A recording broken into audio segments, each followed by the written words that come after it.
Welcome to current GK Bangla. তো ইন্ডিয়ার air power rise, finally Indian air force ওয়ার্ল্ডের third সব থেকে পাওয়ারফুল এয়ারফোর্সের মধ্যে চলে এসেছে। দ্যাট ইজ চায়না 4 নম্বরে, মানে চায়নাকে ওভারটেক করে ইন্ডিয়ান এয়ারফোর্স এখন বিশ্বের থার্ড পাওয়ারফুল এয়ারফোর্স। এই যে র্যাঙ্কিংটা করেছে সেটা করেছে কে?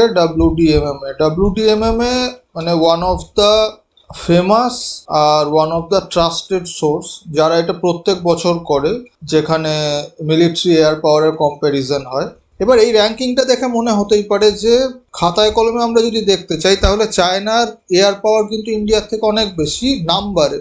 তো এখানে যদি নাম্বার গেমে দেখা যায় তো নাম্বার গেমে চায়নার এয়ারক্রাফট মানে চাইনিজ এয়ারফোর্স অনেক এগিয়ে, কিন্তু এটা সব থেকে বড় এক্সাম্পল হচ্ছে যে কোয়ালিটি ওভার কোয়ান্টিটি। মানে চায়নার কাছে কোয়ান্টিটি বেশি থাকতে পারে, কিন্তু কোয়ালিটি ওয়াইজ ইন্ডিয়ান এয়ারফোর্স অনেক বেটার। এখানে ইন্ডিয়ান এয়ারফোর্স কেন চায়নার থেকে সুপিরিয়র তার কয়েকটা রিজন আছে। First reason is Chinese air force বেশি নাম্বারে থাকলেও চাইনিজ এয়ারফোর্সের যে এরোপ্লেন আছে তার কোয়ালিটি ইন্ডিয়ান এয়ারফোর্সের এরোপ্লেনের কোয়ালিটির থেকে অনেক কম। মানে যে কোনো এয়ারফোর্সের এয়ারক্রাফট যদি 100টা থাকে, 100টাই তারা চাইলে মানে অ্যাটাকে বা কোনো মিশনে পাঠাতে পারে না। ঠিক আছে, এয়ারফোর্সের ক্ষেত্রে একটা জিনিস হয় যেটাকে বলা হয় গ্রাউন্ডেড। সব সময় একটা পার্সেন্টেজ অফ এয়ারক্রাফট মেনটেনেন্সের জন্য গ্রাউন্ডেড থাকে। এবার সেই এয়ারক্রাফটের কোয়ালিটি যত ভালো হবে গ্রাউন্ডেডের পার্সেন্টেজ তত কম হবে। যদি আমেরিকা নয় তাহলে দেখা যাচ্ছে 100টার মধ্যে 20টা সবসময় গ্রাউন্ডেড থাকবে, 80টা ইউজ করতে পারবো। রাশিয়ান হলে 100টার মধ্যে 35টা গ্রাউন্ডেড থাকবে, 65টা আমরা ইউজ করতে পারবো। এবার চায়নার এবার ভারতের কাছে যে এয়ারক্রাফটটি আছে ম্যাক্সিমামই ইউরোপিয়ান আর রাশিয়ান, কিন্তু চায়না ম্যাক্সিমাম এয়ারক্রাফট চায়না বানিয়েছে, ম্যাক্সিমাম যে এয়ারক্রাফট সেটা হচ্ছে রাশিয়ার কপি, রাশিয়ান এয়ারক্রাফটের কপি। এবার রাশিয়ার যদি 35% থাকে তাহলে চায়নার দেখা যাবে 50% এয়ারক্রাফটই গ্রাউন্ডে।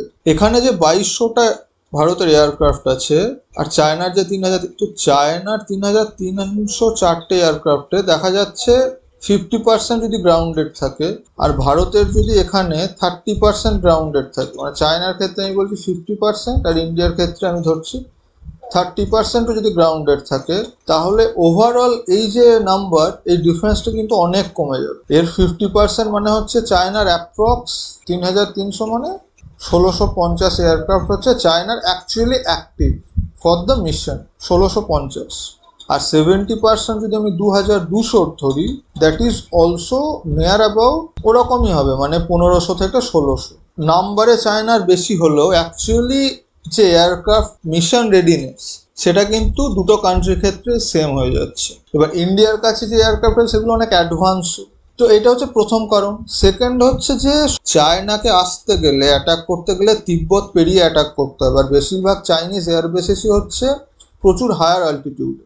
এবার জেট ইঞ্জিনের ক্ষেত্রে কি হয়, জেট ইঞ্জিনের ক্ষেত্রে ইঞ্জিনের মধ্যে কি হয়, ফুয়েল ইঞ্জিন মানে এয়ার ইনজেক্ট হয়, এয়ার ইনজেক্ট হয়ে ফুয়েলটাকে বার্ন করে, যে ফুয়েলটা জ্বালায় সেটা বার্ন হয়, সেইটা পিছন দিক থেকে সেই এক্সস্টটা বেরোয়, সেই ফোর্সে জেট সামনের দিকে এগিয়ে যায়। তো জেট ইঞ্জিনের এটাই কাজ। তো যেখানে এয়ার প্রেশার কম হবে, এয়ার যত কম থাকবে, এয়ার যত থিন হবে, তত কিন্তু ইঞ্জিন তার ফুল পোটেনশিয়ালে কাজ করতে পারবে না। চায়না এতটাই উচ্চতায় থাকে, তো ম্যাক্সিমাম চাইনিজ যে এরোপ্লেন মানে যে ফাইটার জেট, তারা তাদের মানে 50 to 60% তার যা ক্যাপাসিটি তাতেই তারা চলতে পারবে। তো অলরেডি নাম্বার এখানে সমান, তার উপরে চায়নার যে এয়ারক্রাফট তারা তাদের 50 to 60% ক্যাপাসিটিতে তারা ফ্লাই করছে। তো অলরেডি নাম্বার আরও কমে গেল, সেখানে ভারত তার 100% ক্যাপাসিটিতে ফ্লাই করতে পারবে। তার কারণ হচ্ছে ভারতের যে ম্যাক্সিমাম এয়ারবেস অত অল্টিটিউডে নেই। আর এই যে প্রথমেই বললাম ইন্ডিয়ান এয়ারফোর্সের কাছে SU-30 MKI, MiG-29, even recent Rafael, মানে ওয়ার্ল্ডের one of the best airplane, মানে যে যতগুলোই আছে নাম্বারে কম আছে but one of the best এবং ব্যাটেল টেস্টেড এয়ারপ্লেন কিন্তু মানে ফাইটার জেট কিন্তু ভারতের কাছে আছে, যেটা চায়নার যে ফাইটার জেট তাদের তুলনায় অনেক সুপিরিয়র কোয়ালিটিতে।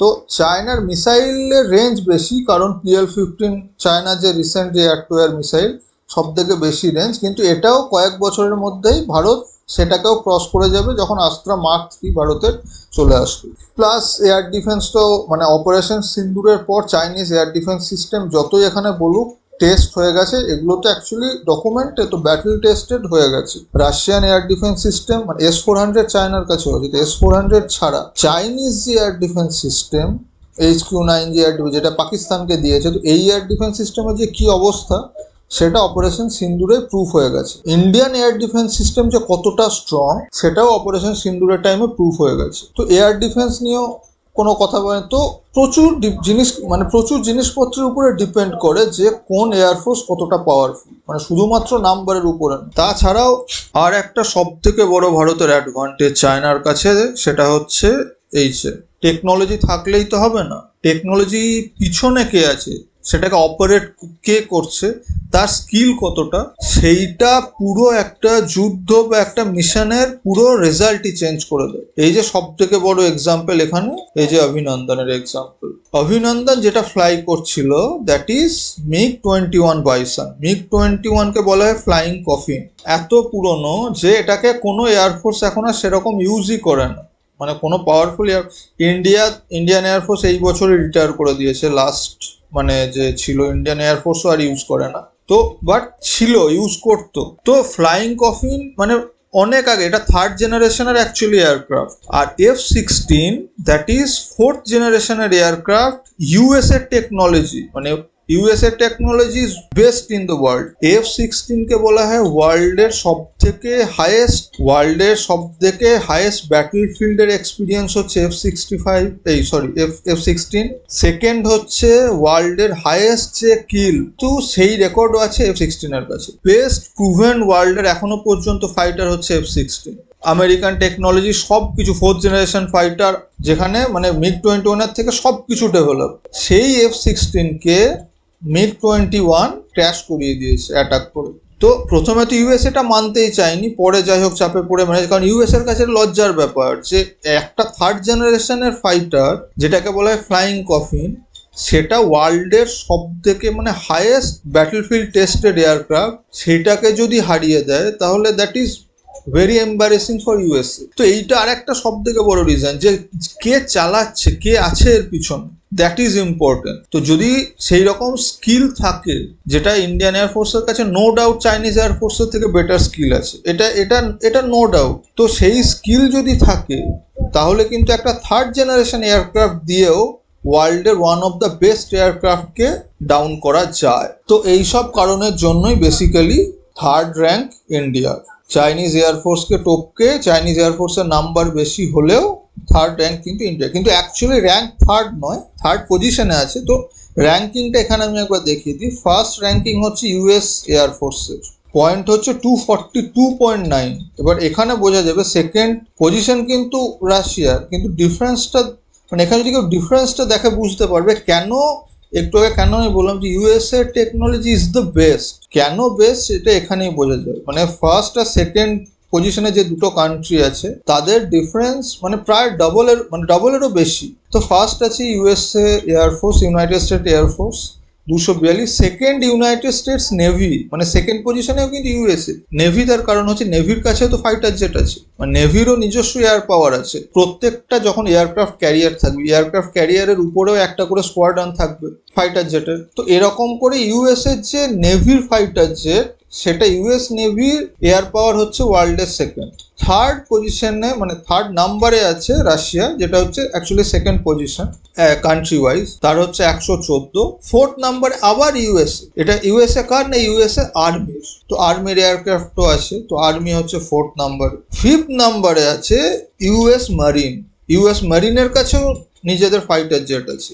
ইউএসএ এখানে দেখলে বোঝা যায়, মানে যতই চায়না হোক বা রাশিয়া হোক, যে কান্ট্রি হোক, যতই অ্যাডভান্স হোক, কাকে বলে যে powerful country, military super power, মানে এখানে ইউএসএর এই র্যাঙ্কিংটা দেখলেই বোঝা যাবে যে কেন মিলিটারি সুপার পাওয়ার বলা। এই যে এখানে ভারত ইন্ডিয়ান এয়ারফোর্স 69.4 পয়েন্ট, আর চাইনিজ এয়ারফোর্স হচ্ছে তারপরে 63.8। মানে number wise 6th number, but position wise Bharat হচ্ছে 3rd নাম্বারে।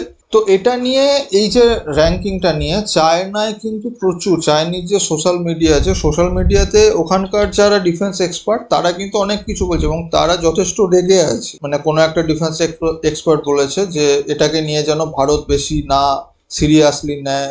This is it. তো জিওপলিটিক্স আর ডিফেন্স রিলেটেড ভিডিও এখানে আসতেই থাকে, যা যা ডেভেলপমেন্ট হয় প্রত্যেক সপ্তাহেই ভিডিও এখানে আসতেই থাকে। ডিফেন্স বা জিওপলিটিক্স রিলেটেড বা রিসেন্ট ডেভেলপমেন্ট সম্পর্কে যাদের ইন্টারেস্ট আছে তারা চ্যানেলটাকে সাবস্ক্রাইব করে রাখতে পারে।